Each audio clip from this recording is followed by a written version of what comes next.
Hey, brother. Morning, brother. How are you? How you doing, man? Good. How are you? Good. You're a little bit in the darkness there. You Yeah, should hold come on to one second.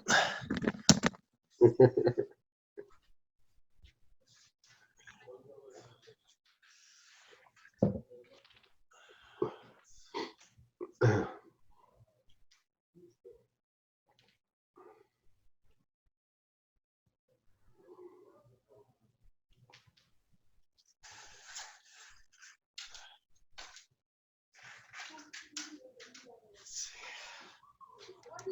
That's an improvement. What about the other one? Try the other one.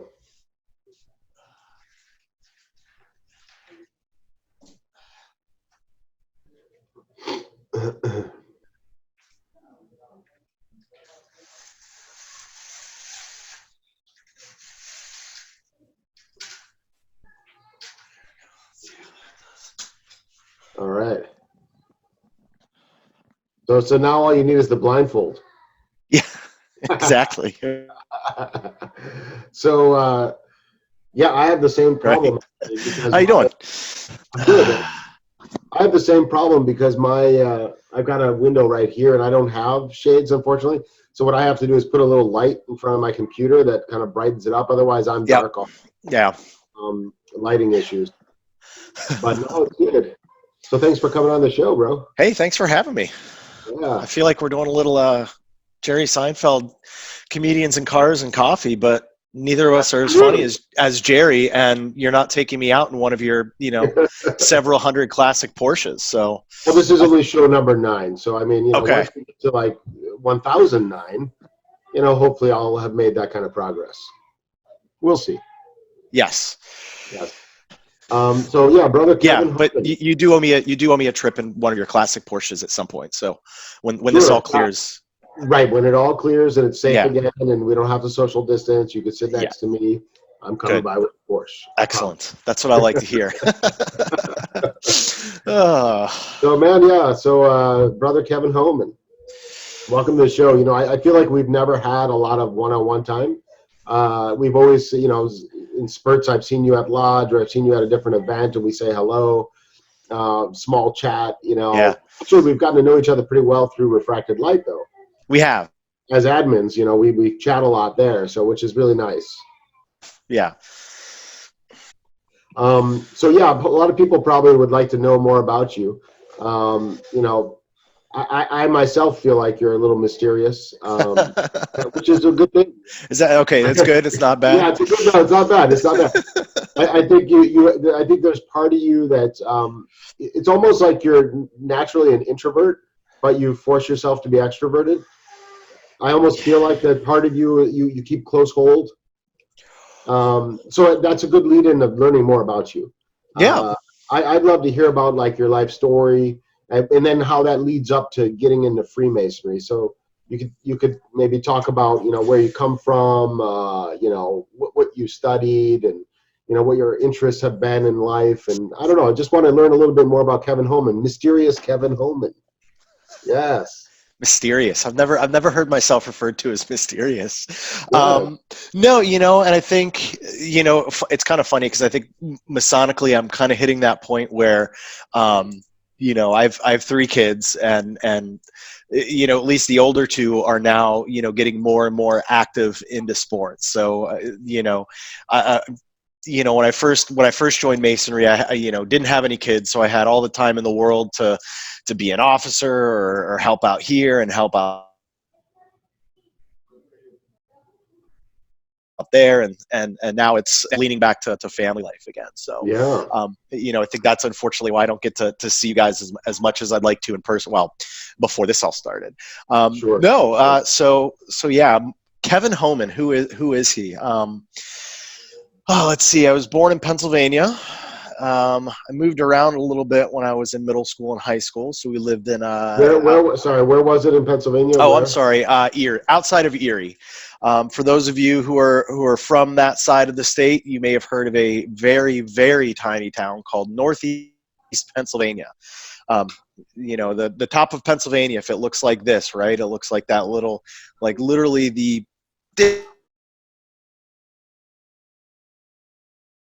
part of Pennsylvania, down to Lake Erie and go swimming, or I could ride my bike over into New York State, and I could cross state lines on my bike.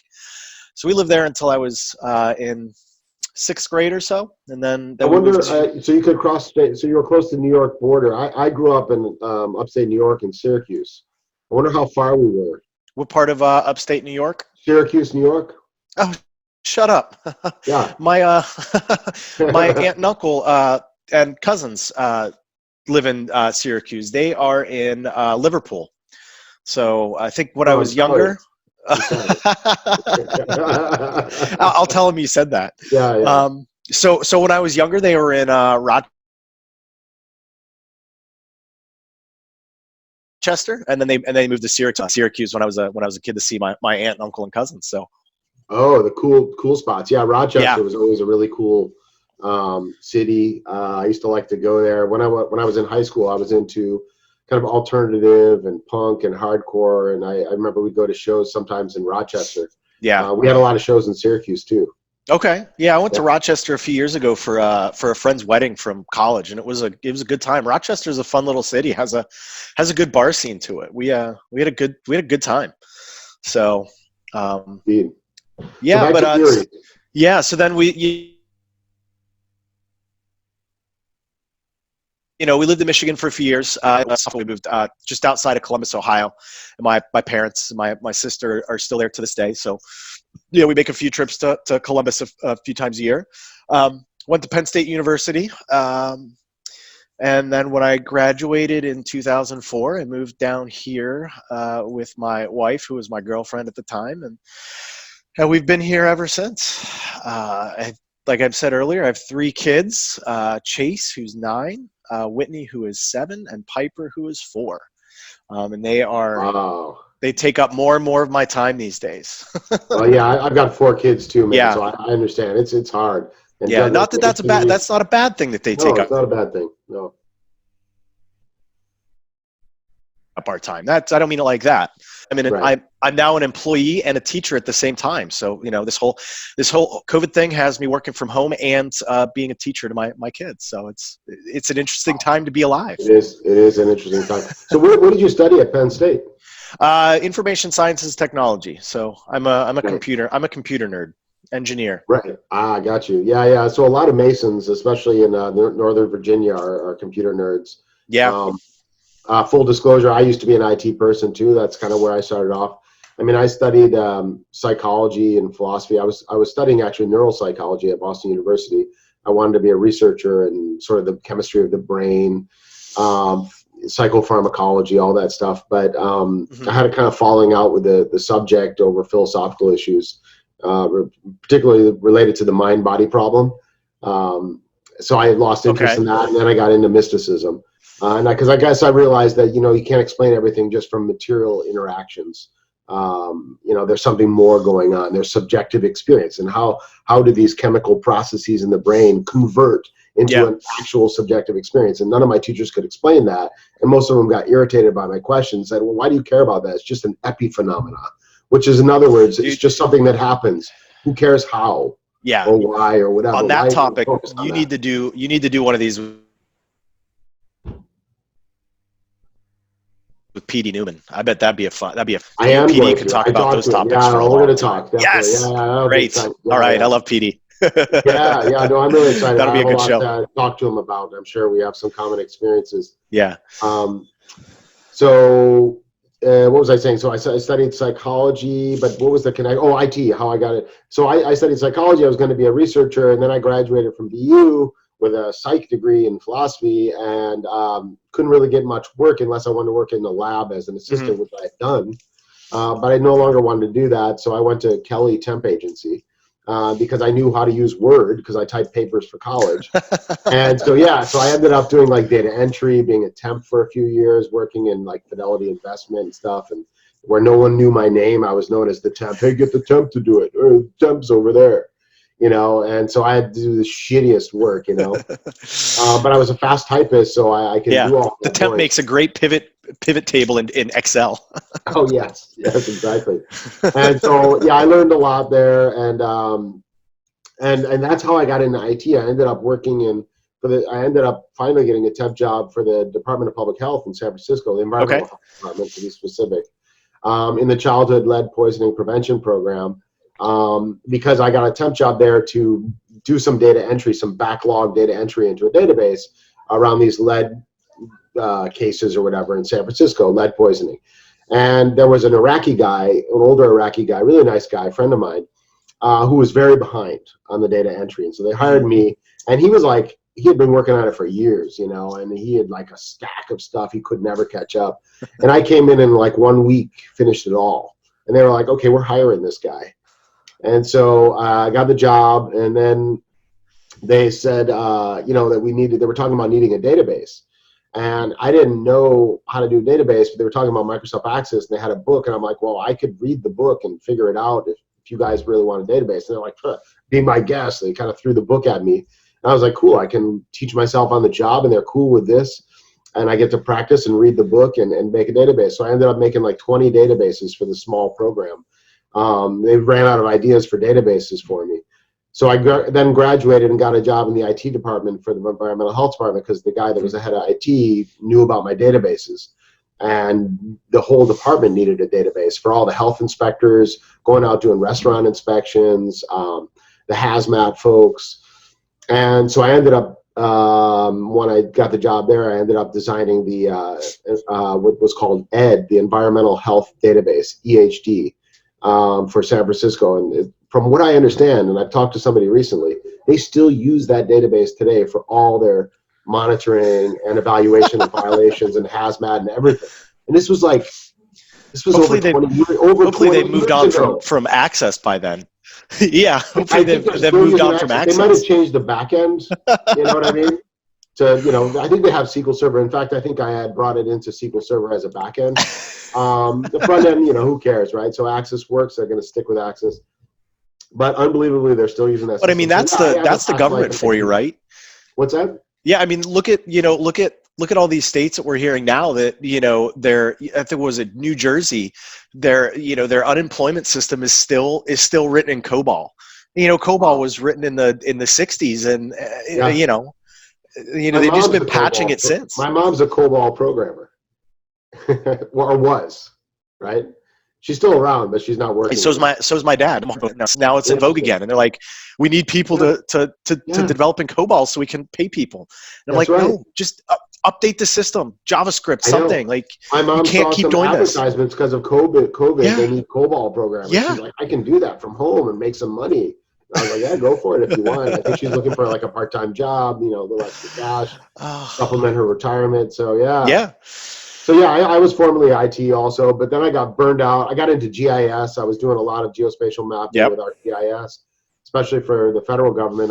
I've supported some of those people. Yep. Yeah, I worked for USAID overseas, and a lot of the work I was doing there was, you know, analytical mapping of the Sahel in West Africa, vulnerability mapping and such. Mm-hmm. And then I just got burned out on all that, and then I got into countering violent extremism and ended up getting a master's in counterterrorism and terrorism studies, and because I wanted to do something more strategic. I was just tired of doing computer stuff, you know. I just felt like I could do more than that. I was more of a strategic and analytical thinker, and I'm more creative. I wanted to do something more creative, so got into that. Now I'm in business development back in the United States, you know, trying to win contracts with the federal government and do an evaluation of their projects overseas mostly, which is also interesting. Never a dull moment, especially when you got Albert Pike on your shelf. There's never a dull moment with Albert Pike on your shelf. I'm telling you, man. I got so many books now, man. I keep getting books, and I just look at them. Yeah, they're like stacked up on my right here on my table, just sloppily stacked up. And I just keep looking at them and drooling, and I cannot find the time to dig in, and I know, right? There's so many books, and there's never enough time. I'm going through the Scottish Rites Master Craftsman program. I'm trying to finish up the last one, philosophy, which is morals and dogma. And I go through it every day. Every time I read a chapter, I'm like, I'm gonna need to come back and reread this entire book, because it's luckily I have the one that Art de Hoyos did, and he put he put all sort of fog to read through, because it's like, you read a section, you hit an annotation, and then you have to go down to the annotation, and the annotation can be like a paragraph or two in and of itself, just trying to say what Pike was trying to get across. It's incredible. Yeah. Oh yeah. And I always take those annotations sometimes with a grain of salt, because it's someone else's perspective and commentary on what Pike wrote, and it doesn't mean it's gospel. No, you can also disagree but it's, with that in this case, it's Art de Hoyo, so it's art's good. Art's good. We you can largely trust art, right? Yeah. Well, there was one thing that I didn't like as much about Art's perspective on esoterica. I was reading that because I was doing one of the Master Craftsman classes. Yep, that's a good course. Yeah, and I didn't complete that one yet, but I was reading esoterica. Was it esoterica? I think it was esoterica, where Art de Hoyos also comments in there. Am I wrong on that? Oh no, sorry. The Scottish Rite Monitoring Guide. Yeah, that's the one. Sorry. And yes, okay. The history of the Scottish Rite, and I think in the beginning there he talks about sort of two branches of interpretation of the history of Masonry. Right. One, the Romantic. He calls it the Romantic, and I didn't like that. The Romantic branch, the people that think, oh, the secrets came from ancient Egypt, and all the way back to Adam and Eve and all this stuff. Calling it Romantic to me felt like saying nonsense. And then he called the other one. He called, like, what was it? Almost another word that meant like the true or the valid. And he made this dichotomy, and that was more like, no, it came from the operative Masons. These were just guys and builders who had guilds in the 16, 1700s, and that's where it started. And the other is a romanticized, basically a fantasy of the esoteric guys. And that part of it, I didn't agree with that. In fact, although I have to give him credit because he did have a nuanced approach. He did say that the meaning behind the symbols is more ancient. Mm-hmm. And so he did sort of bring in that there is an ancient line that's deep and romantic, I guess, that does exist. But I mean, that's all I ever believed anyway. I don't know what he meant exactly by romantic beyond that. So that was the only thing that kind of initially was my first rub wrong when I read that. I'll have to go back and read that book, because I don't remember that statement, but it's been a while since I took that course, so I'll have to go back and read that again. As an esoteric Mason, because I want to go through and I want to read all three of those books again, because I've completed the Esoterica course, so I have that book, and then I have the Ritual Monitor. I have that as well. So I do want to go back and reread all those books, and then I actually just recently purchased the Magna. They did a re-release of Pike's Magnum Opus, which should be an interesting read. Additionally, so yeah, lots of books to read, not enough time, right? Oh my God, tell me about it. I mean, it's just amazing. I mean, like, I've got some books on my desk, just to give you a little sampling. Brand new, just got this one. I don't know if it's backwards. Nice. Can you read it, or is it backwards in your? No, it's Carl Jung, Psychology and Alchemy. Okay, so this one I just got. I started reading the first few pages. These are just the random collection of books I have on my desk for whatever reason. This is an old book I've had for many, many, many, many years. Like Nakshatras. This is just because I think I had a talk with one brother recently about astrology, Jamie Lamb in particular. Oh yeah, okay. And so I started refreshing some of my old Vedic astrology studies. This is about the lunar mansions, lunar constellations, within signs, and another book, Myths and was it? Nice. Symbols of Vedic astrology. Because at one time I was actually studying to become a professional Vedic astrologer when I lived in San Francisco many, many years ago after I graduated from college. Gnosticism. Ooh, nice. A newer book I bought. I haven't read yet. It looked like one of the best books out there on Gnosticism that I found online on Amazon. And They're just all over the place. I'm telling you, man. I see you looking around your monitor. I've got a stack. Well, I've got actually books underneath this light in front of me to get the camera at the right level. So if I take those books out, so I'll just tell you what those are. One is called The Treasures of Darkness, A History of Mesopotamian Religion. Really cool, deep book. Yeah. Actually, I got to show you the cover. It looks nice too. Ooh, I like that. Yeah, that's really cool. And I just got my multicolored light going. Let me turn it back to regular light. Ding, ding, ding, ding, ding. There we go. Yeah, and I got. You had a bit of a red hue going on there I for know, a second. Yeah. No, I'm not having a stroke. Evil Jeremy and good Jeremy. Yeah.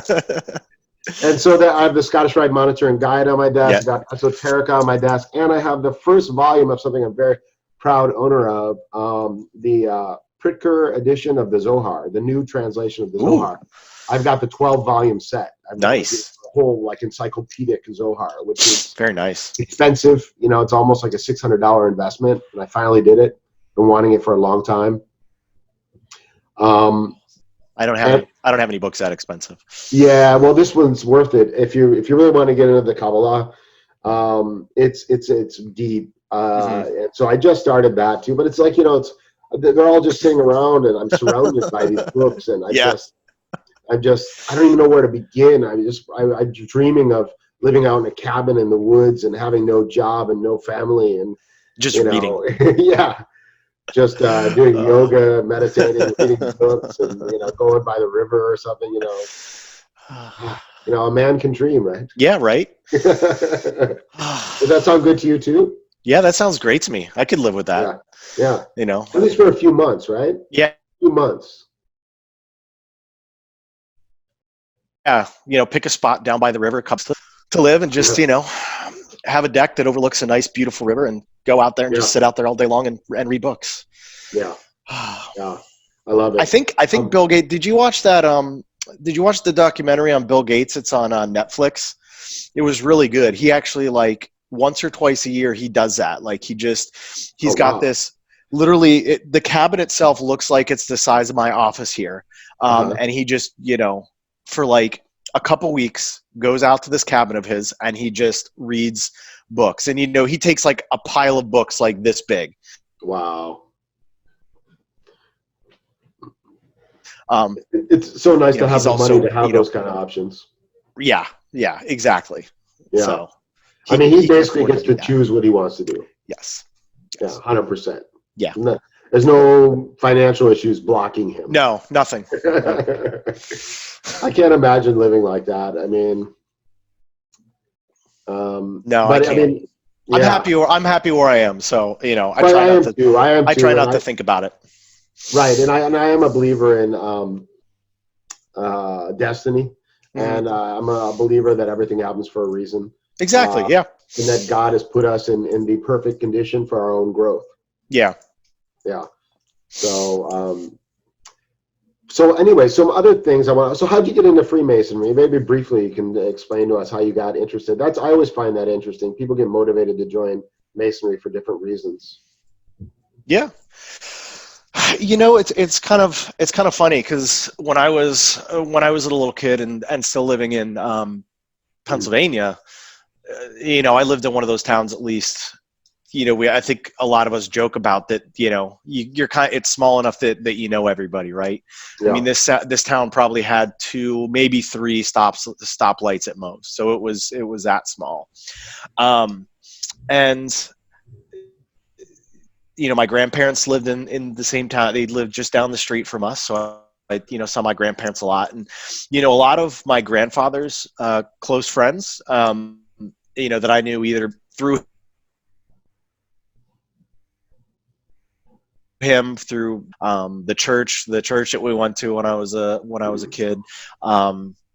These were all men that I knew to be men of high quality, good character, stuff like that. I found out later in life that a lot of these men were Masons. That probably played a bit of a factor. When I was younger, I didn't know that they were Masons, but when I found out, that was a factor. A fraternity brother of mine in college, he's a member of St. John's Lodge up in New York City. And, I remember conversations about Freemasonry in college. Just sitting in our fraternity house would have, it was weird, 21, 22-year-old kids having, conversations about Freemasonry at the time. This just seemed odd to me. So that was definitely a factor.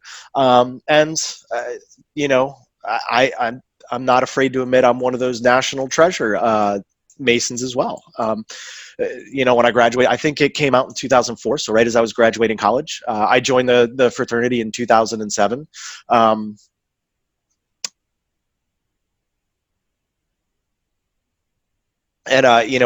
So that and reading the Robert Langdon books. What's the author's name? I can't think of his name off the top of my head right now. But Angels and Demons and the Da Vinci Code and all that. So there was some of that romanticism of it by the Hollywood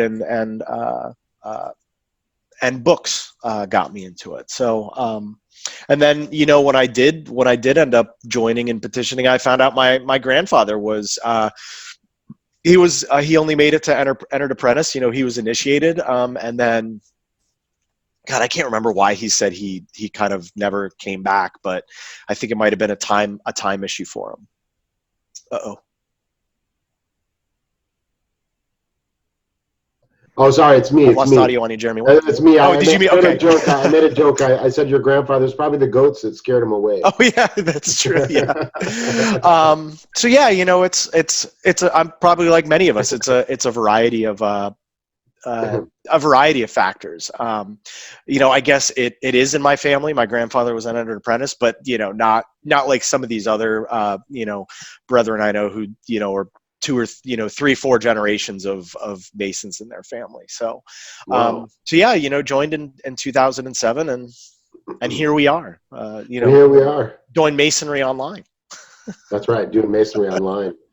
Yeah. And speaking of Masonry online, social media and Masonry, that would be an interesting little thing to discuss. I know me and you just chatted briefly on Messenger about that. About etiquette, and especially with brothers online, and how a brother should conduct themselves online. It made me remember, our basic symbols of the square and compass. The compass is supposed to be about keeping our passions within due bounds. Basically self-control, moderation, not letting yourself go off. Restraint. Have a little restraint, right? You might be mad, but you're not going to express it. You blah blah blah, son of a blah blah blah. You don't do that as a Mason. No. You try to, you try to process that internally in that, cosmic fire or whatever.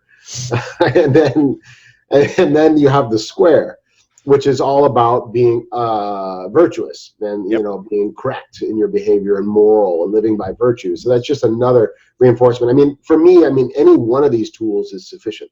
Masons always have all these different working tools they get, in different degrees and whatever, with the symbolic meaning of how you're going to work on yourself with the tool.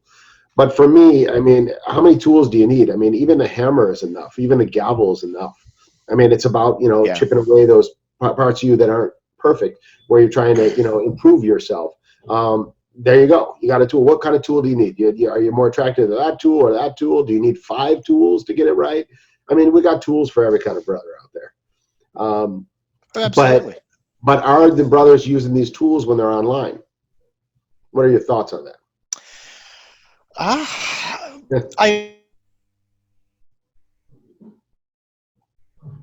First off, I think the one thing we're all human, right? And we're all going to make mistakes, right? As of much course, as we're human beings. As much Nobody's as we, an angel. Yeah, and there's going to be situations where our emotions get the better of us. That's to deny that is just, you can't deny that because nobody's perfect, and Nope. and we're all going to give into our passions and emotions sometime. But and that's not really what that's kind of not what when I see that. I get that. I understand that. And, we live in very polarizing times, I think. It's at least amazing to me to see how polarizing it can be. And, the things that, those things don't get me as much, when I see brethren making, political statements or, stuff like that. Conspiratorial territory gets me, but I see brethren in Facebook rooms slagging on like the Muslim Islam and Muslims, and it just I don't understand it. We all go to the same altar. We all go to the same altar and recognize that there is no right way to do religion. Freemasonry opens its arms to men of all faiths, not just one. And it's just, Yeah. Well, I mean, it make those comments, right? And yeah, we really gotta, make those effort to, hopefully recognize it, and whisper good counsel in their ear, yes. and hope they listen. So, but I'm sorry, and I was thinking when you're saying that of like what would be the virtue here that some brothers are not getting, or what would be the symbol in masonry, and one that came to mind obviously is the level. Yeah, the equality of all people. Yeah, and the fact that there's no masonry is not a religion, and we respect and are open to all brothers of all faiths, or color, or ethnicity. No, we're not saying, we're not saying that you have to be like French, or you need to have a 20% Irish background, or you can't have any Ethiopian heritage. No, that's ridiculous. Nor are we saying you have to be Republican or you have to be Democrat. Nope. Or you have to be a Muslim or you have to be a Christian. That's ridiculous. So I think that's what you're getting at, right? Yeah. Really, take those I take our oaths and our obligations to heart. Yeah. And I think, we all need to remember that. So I agree. And one great lesson I've learned about masonry is because, I lean liberal personally, but I'm very respectful to people of the other political side, like the more conservative Republican types. Yep. And I try to be open-minded and listen to both sides, because otherwise you can become polarized. You can't even hear if there's a point being made. Yeah, exactly. Sometimes they have a good point on the other side of what you typically would put yourself in as a box. That's why I also almost feel like an independent in a way, because I don't want to be boxed in to any sort of codified belief system. Okay, yeah. I'm a liberal and I believe these 10 beliefs, and they get updated by our politicians every once in a while, and then I update myself to follow suit. That's just silly. It's nonsense. That's not a free thinker. And I'm not just saying the liberals do that. The Republicans do that too. And so we're all guilty of it, right? Yeah. And I like to be free of all that and just be an open thinker. And one thing that I've learned in masonry is that I've what normally people I would associate with would be people of like mind, politically. Most of my friends are also liberal. And in masonry, I've found a lot of really great brothers who are conservatives. Yeah. Republicans. And it was almost surprising to me. It made me realize that, first of all, these people aren't bad. Okay. And there's this dichotomy being formed about, Republicans are seeing liberals as bad. Liberals are seeing Republicans as bad. Yep. And there's this like hatred almost that's growing between them.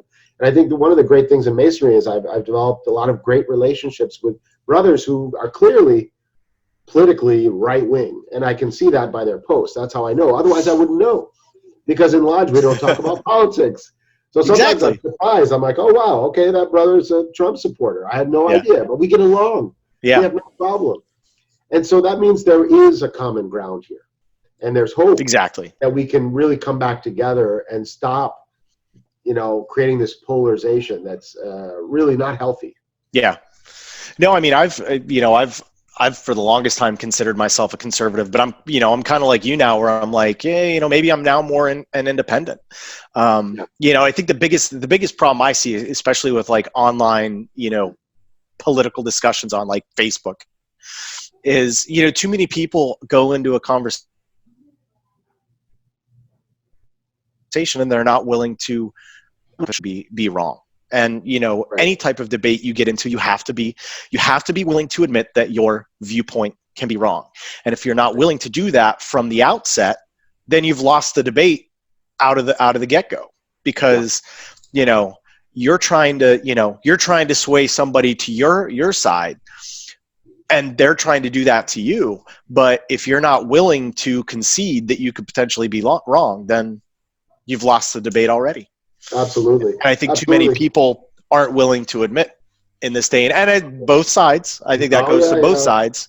Too many people aren't willing to admit that they could potentially be wrong. Right, especially when the debate's emotionally charged. I mean, as soon as emotion comes into the mix, people have a hard time backing down on what they think is right, and admitting that they're wrong. You know, the other thing is, you know, I think a lot more of our debates and arguments, you know, whether online or otherwise, about, you know, ideological beliefs or whatever, a lot more of them than we think don't have to result in a right or wrong. A lot of them is just a miscommunication and a misunderstanding between people. Yes. That actually, if you really understood what the person was trying to say, and if you at least made an effort to try to understand the point, please try to understand the point, you would find that you actually agree. Both of you on all your points, or a lot more of the points than you even expected. But no, people are, instead of trying to find truth in what the other person's saying and trying to see something positive and trying to get their point, people are on the attack and looking, where can I find a hole in what he said? Why do we have that optic? You know, why are we so aggressive, I guess, with each other? Because we have to win. Yeah. Win at all costs. You win at all costs, exactly. And this also reminds me of Caritas and Masonry and the charity, you know, and which is really, you know, associated with love and compassion, and how that's such an important, I guess, virtue. Would it be a virtue, Caritas? I think it's a virtue.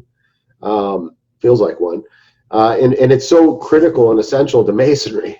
And it doesn't just mean like I'm going to give some donation to Toys for Tots. It goes further than that. That's great. That's one manifestation in this world of Caritas, right?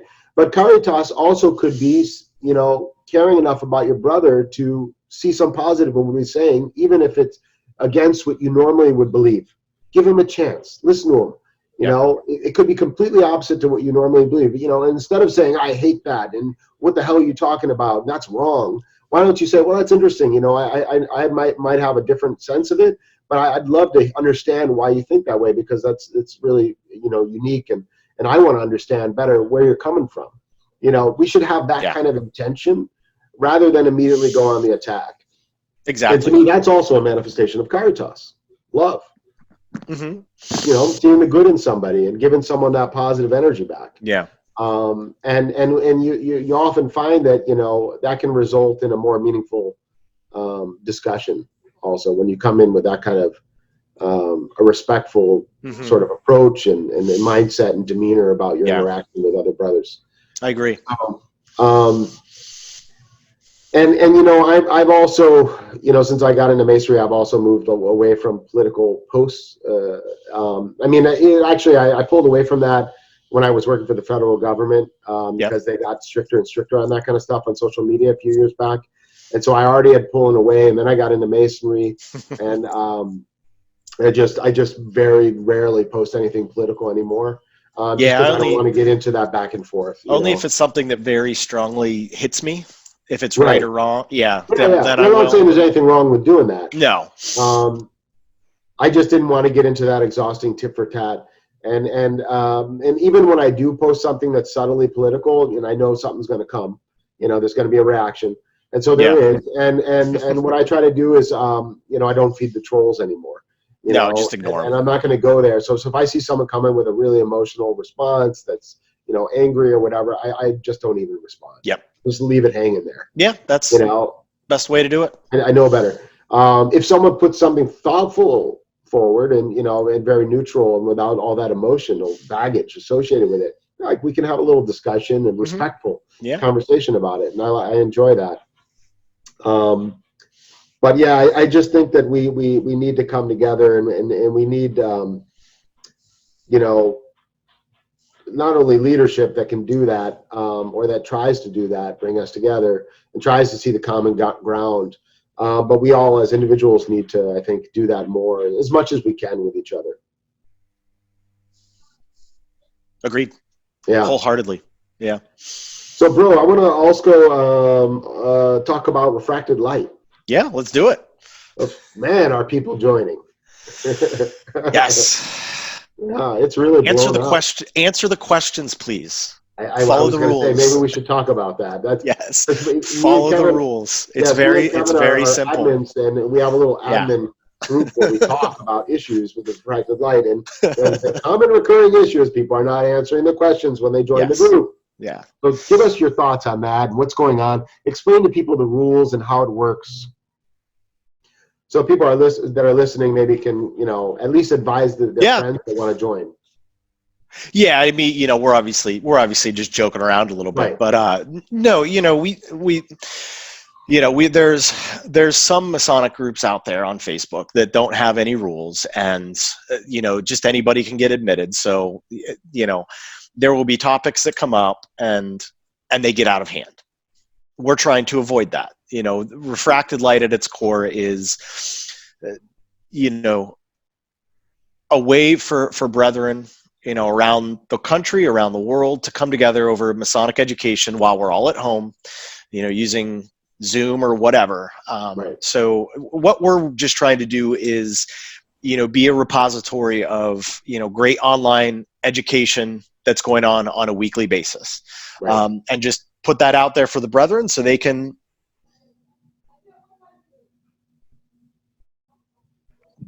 not just the brethren, because we so we just we want to keep things from getting out of hand. So yeah, we have, I think, three very simple rules for being a membership. Recognizing that there are Masons and non-Masons alike in our group, and being respectful of that. The second one is what's the second one? I can't think of what it is off the top of my head. Second rule, something like don't be an asshole somewhere in there. Basically, yes. I think that's number 2, and then number 3 is, do you pledge to follow the rules? Very, very simple, I think. Right. Now I think, and then you can come in and play.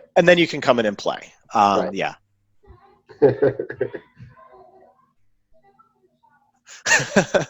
I think the ones zoning into the questions, I think, are the folks who get invited to the group, and it doesn't necessarily, they may miss it in there, So yeah, just if you're a person who's inviting people to the group, let them know you invited them, so they can then see that invite and answer the questions. That's really what it's about. That's it. Yeah. And so one of the other important messages here is that sometimes you may get denied entry into the group because you didn't answer the questions. Exactly. It's not because we don't like you. To answer these 3 questions. Please, it's not hard. Just answer them and then you're in. Yeah. But if you don't answer them, that gives us an issue, because we clearly said you need to answer these. You need to agree to these basic principles here that come into the group. So 3 questions, not 5. 3. No. And very short responses, like 1 word or 2, right, sometimes.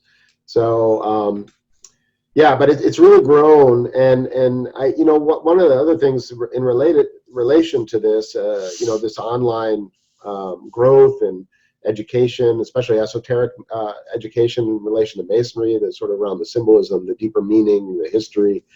I feel like there's a lot of brothers that are Masons that are coming into this group and coming into some of these Zoom meetings who have lost their Masonry and are looking for it online. They're looking to have some participation, and they're not all necessarily esoteric minded. And they're coming in, and this is just like, wow, what is all this? Some of them are probably shy to talk, and this is new to them. And what are your thoughts on that? Like, what kind of advice would you give to these Masons they're interested, they're curious? This is all new territory for them. They didn't even know. Some of them might not even know this aspect of Masonry existed. Yeah. Right? And how would they even begin starting on this process of this journey of learning? Yeah, I mean, I just, pick something that sounds interesting to you, and hop on that program. That's the great thing about Refracted Light is and the pro. And I don't want to say we're off. We're not offering the programs. We're just we're platform. Just we're just posting it so brethren can be aware of it. But I mean, the breadth of topics is amazing to me, right? We have the esoteric stuff. I mean, guys like Jamie Lamb have done programs, Don McAndrews, R.J. Johnson, just on the esoteric side. But then you have other great, interesting programs. Nathan Tweedy from New York does his program on, Freemasonry and baseball. That's right. So it's not just about that. We have the St. Louis Scottish Rite guys who have been going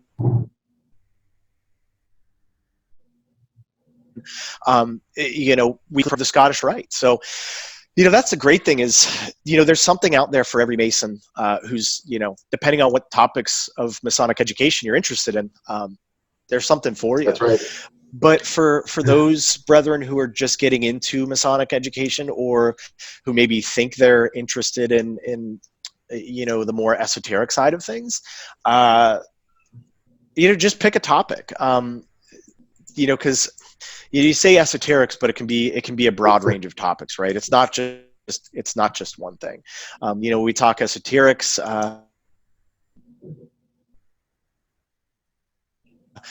You know, that to me, and his program on the acacia root is a great example of it. You know, that's, you know, some people may not think that's esoteric, but it is.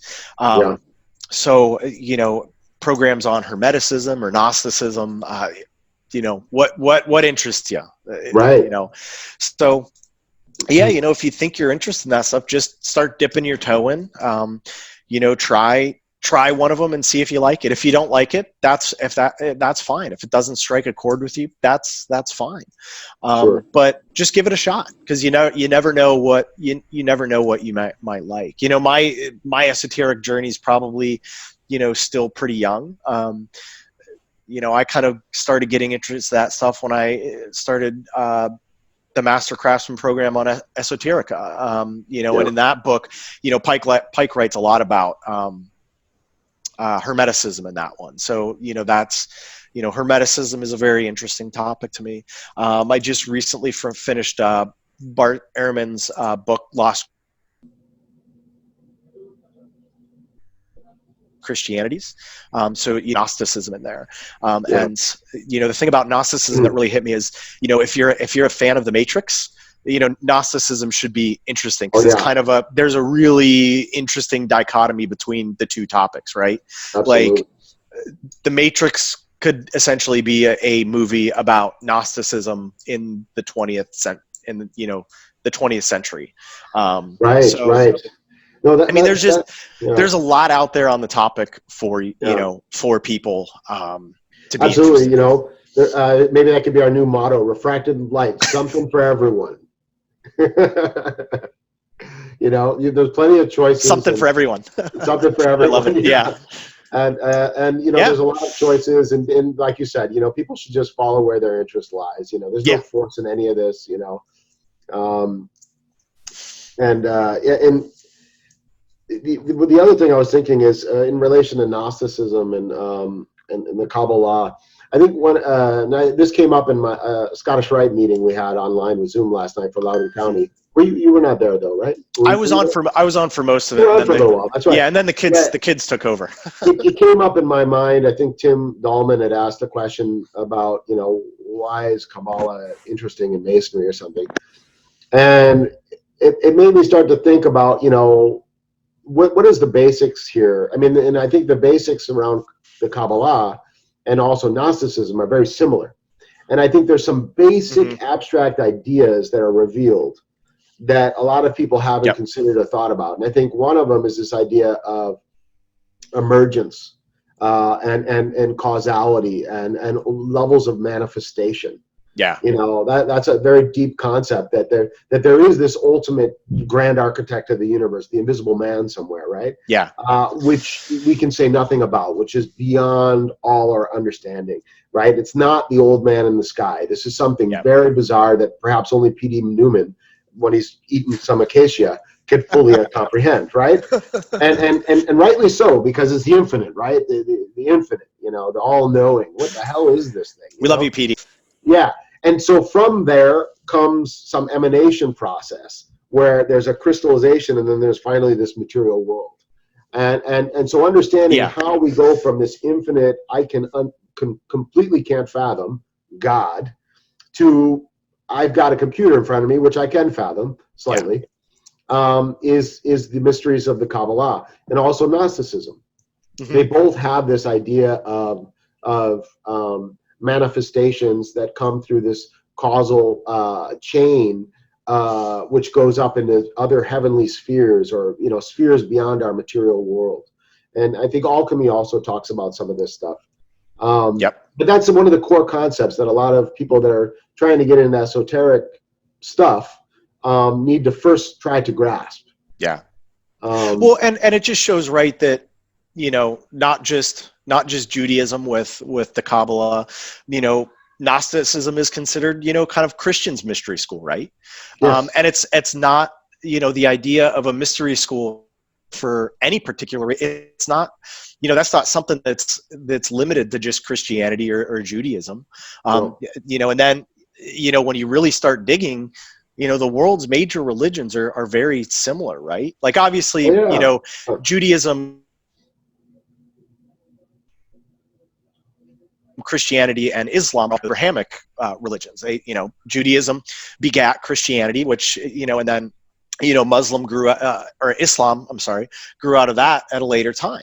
But, you compare Christianity and Judaism to, Zoroaster. The concepts are all there. The idea of, I'm Christian. I know you're of the Jewish faith, and in Christianity we have, God the Father, Jesus, and the Holy Spirit. That idea of the Holy Trinity, it's not just limited to Christianity. It's a common theme among all the world's religions. Right. A major, major Absolutely. religions of that general. Right, and I think it's interesting how they all interweave and share very similar. Oh my God. Similar concepts. And as much as I'm kind of Jewish, I'm not a practicing Jew per se. I Right. mean, in a full sense, but I'm more of an omniist. I think Brother Hamza, who was on our show recently, said he was an omniist, and it reminded me that I am too. I like all religions. I can learn. I study them all, and I enjoy them all. And like you said, there's so much commonality, and I think what I like about Masonry is it only focuses on that commonality. Right. Between all the religions, which is like, don't we all agree, whether you're a Muslim, whether you're a Jew, whether you're a Christian, whether you're Hindu, whether you're Buddhist, whether you're Taoist, don't we all agree that we're supposed to be good people and live virtuous and ethical lives? Is there any religion out there that tells you should be a bad person? That's what the religion teaches as its fundamental doctrine? So. Yeah, no. Not any religions I would be interested in, I'll tell you that. But they might be out there, and I think they are. There are some ideologies like that, kind of twisted. But, yeah, and so Masonry says, you know what? Your religion is your business. We're just going to take that fundamental doctrine of being a good person and make that what Masonry and make it better. Mm-hmm. Yeah. So it's all about, that's why I say we take good men and we make them better. Yep. So as much as there's a lot of conspiracy theories out there about Masonry, I think it's actually a lot more simple than people think. In the sense, it really is about becoming a better person. And Masons really do care. They want to do good in this world. They want to improve themselves. They want to be better fathers. They want to educate their children. They're normal people. They want to do good in their community. And they're some of the nicest guys you're going to meet. They're very humble. They're respectful, because that's what Masonry is about. Yeah. And we want to eat Masons are perfect, of course. Yeah, and we want to eat good pancakes and green beans. Yeah, yeah. And so Masons, you have to, by necessity, have a good sense of humor. Yeah, exactly. Especially when you're eating these green beans and, got people of all ages. And it's all about the pancakes and the green beans, brother. So, so anyway, bro, so this has been great. Absolutely. I love this. This is fun. See how easy it is? This is the kind of show I like, where it's not stressful. No, I just, lay back, and it's probably a little early for a glass of bourbon or scotch. So, right. I was drinking coffee, when we're on Refracted,